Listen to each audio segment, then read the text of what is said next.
This is Richard Smith with the Kansas City Chiefs Power Hour podcast, where we talk about all things Kansas City Chiefs. Well, hello, Kansas City. It is Sunday, August 5th, and there's a few things to talk about today, and not just the Chiefs. The first preseason game was underway, the Hall of Fame game, plus the Hall of Fame inductees, and, a few notable things from Chiefs camp. So first I'd like to start off by putting my foot in my mouth. Earlier in the year I said, Steven Nelson was probably our biggest weakness, and that man has completely proved me wrong, and I'm so happy to say that. He's been doing really good against Tyreek Hill and Sammy Watkins. So it's really nice to hear that. He broke up 2 passes in our latest training camp against Tyreek Hill and one against Sammy Watkins. So, it's really nice for Steven Nelson to go ahead and get the season going on a fast pace. There's been some struggles with Patrick Mahomes this week, and like we said, there's going to be growing pains. And I'd rather have him get those out of the way during training camp instead of heading into the season. So, with that being said, there's obviously going to be some skepticism, and I keep using that word, and naysayers, and I keep using that word, but we are Chiefs Kingdom here, and we have full confidence in what Patrick Mahomes brings to the table, so I don't see, any of us falling off that bandwagon. Like we said, there are going to be more interceptions, and, just keep in mind, they're throwing lots of different packages at Mahomes that he probably hasn't seen before. As a defense, we're creative. As offense, we're creative. So I do like to see our defense stepping up their game. Obviously we want to see our offense air it out. My last episode was air it out Mahomes, and, we're definitely going to utilize those deep passes and run Sammy Watkins deep and Tyreek Hill deep. And, as training camp goes on and preseason goes on, Mahomes is going to gain more and more confidence and be more comfortable with the offensive scheme and taking over that leadership role. And, Travis Kelce is obviously backing him as well. He's having a great training camp, and we don't really expect any otherwise. It's just great. And it's nice to get Kareem Hunt back on the field. There's some great news that I was really, really hoping to hear, and I'm glad that this is happening.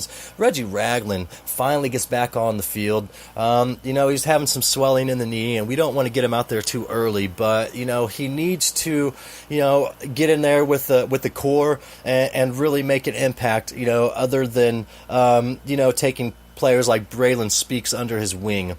So it's nice for him to get back out there and, let's see what he can do. He's a leader. We need him with Anthony Hitchens and Dee Ford, and it's going to be a great thing. So it's nice to know that he's back on the field. And also I want to go ahead and make note that this Thursday, 8:30 p.m. at Arrowhead Stadium. At Arrowhead Stadium, the Chiefs and the Houston Texans face off. Now, we all know that that's going to be, our backup players and checking out what kind of depth that we have. But tell me, how nice is it going to be to get back out to Arrowhead? And even though it's a preseason game, get out there and let's support our Chiefs. And let's have a fun time. Because that's a time to party and come back together as Chiefs Kingdom and really, really get this season started in a great way. I can't be more excited about that. It's a great thing. This is what we've been looking forward to, and that is this week, Kansas City. How awesome is that? Extremely pumped about that, and that's just incredible. This summer flew by faster than I thought it would. I thought it was going to be the longest summer of Chiefs Kingdom existence because of the hype of Mahomes and our offense and the way our team is heading. So it's nice for us just to go ahead and get back out on the field and let's make the best of it. Let's see what our depth chart is all about. We had our first 53-man roster come out, and that's going to be our lineup for Thursday's game, and it's just going to be a nice treat for everyone to just kind of get acclimated back into the season.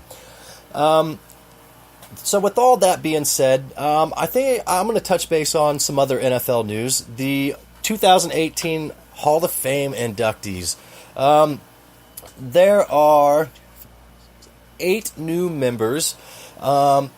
Most notably Ray Lewis. And if you didn't get to see Ray Lewis's Hall of Fame inductee speech, you should really check that out, because we all know that man, was a huge impact player in the NFL, and he really had a voice. He was kind of Eric Berry-esque. I don't want to put him on Eric Berry's level, because that man is just a stud. But the man deserves to be in the Hall of Fame. Ray Lewis really had a great career. He's a voice. He's not scared to speak of his opinion. And he's a powerful motivational speaker. The man has been through a lot in his life, and it's really nice to see him get into the Hall of Fame. I don't think it surprises anybody. Randy Moss is another one. Great career. I mean, the numbers that man put up, with multiple different quarterbacks. The year or two that he had with Brady, however many years he was there with the Patriots, I mean, they were setting records left and right. That man obviously deserves everything that he gets. Coming out of Marshall and, hopping on the Minnesota Vikings and just really taking off. The man never looked back, and he just deserves this Hall of Fame inductee. I'm glad that he didn't have to wait too long to get into the Hall of Fame. He was a lock-in. Brian Dawkins was another one, and I love seeing him go in. And, he spent a lot of time with Andy Reid and Philadelphia, and Andy Reid made it out there to his the Hall of Fame ceremony, and that was great. It was nice to see a Chief represented out there, even though we didn't have any Kansas City Chiefs inducted this year. Don't get discouraged by that, because I just want to let everybody know that next year, guess whose year it is? The very first year that he could qualify is Tony Gonzalez. And I know all of you cannot wait for that to happen. We know that he is a first ballot inductee. He's going to make it in, and that's going to be something exciting. So, look for that next year. That man really deserves it. It was sad to see he never won a Super Bowl. He really, he was just such an impact player, and I hated to see that for him. I hated to see that he left Kansas City, period, and moved on to the Falcons. And he had a really good chance to get a Super Bowl there, and they just couldn't get it done. So, Tony, shout out to you, my guy. You really deserve everything that you get. You have been a class act. And I just cannot wait for your inductee ceremony, because it is just going to be something great for Kansas City. We all know that man deserves it. Brian Urlacher, he was another one who made it into the Hall of Fame this year. Impact for Chicago. That man just, he's like a Ray Lewis, but a little bit more quiet and humble. But he just was a monster. And he just made an impact from start to finish. So congratulations to Brian Urlacher as well. Terrell Owens, I can't argue with it. The man put up numbers too.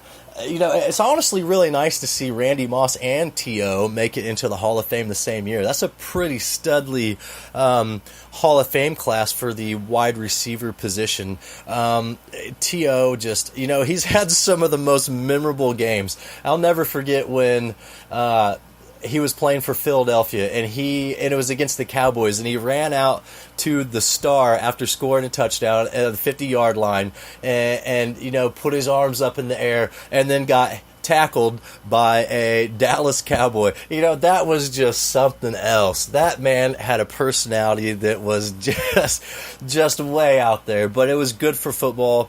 They needed it, but his actions really spoke louder than his words. And the 49ers, he was a beast for the 49ers. He just all around had a great career, and I'm happy to see T.O. in there as well. 3 other notable inductees were Jerry Kramer, Bobby Bethard, and Robert Brazil. So those were the 8 new members of the Hall of Fame class, and it's just exciting to get the season underway. And it always starts with the Hall of Fame game and the Hall of Fame inductees.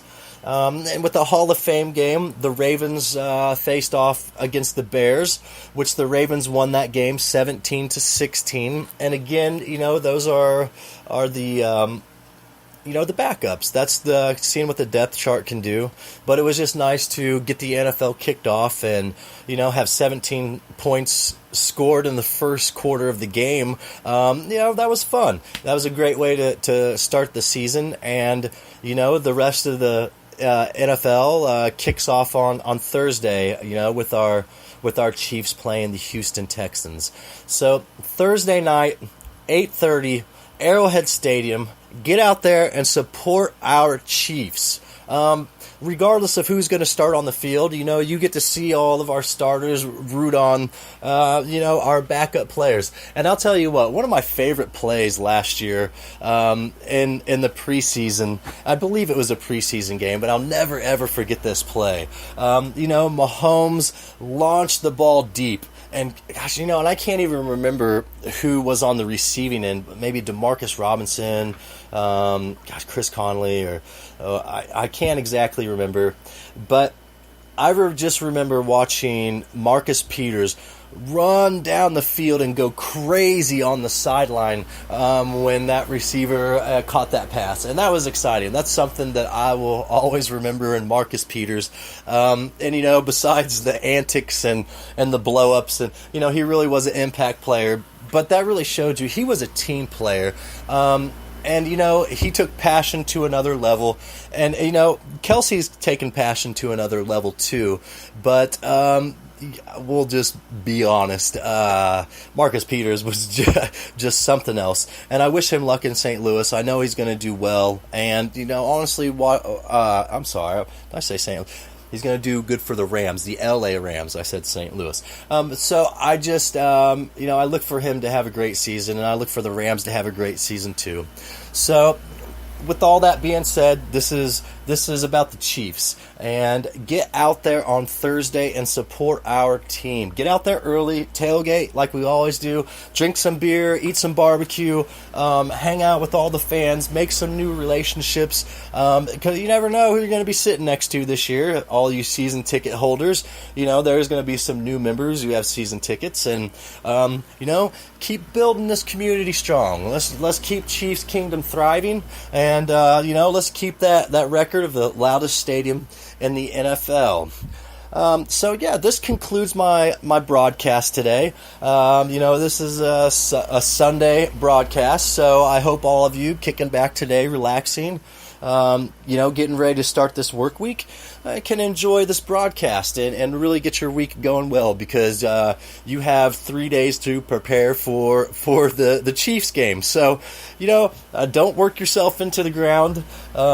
Get your stomach ready to drink some beer, whatever it is you drink, and eat some barbecue. And, hey, get ready for that hangover the next day, Kansas City.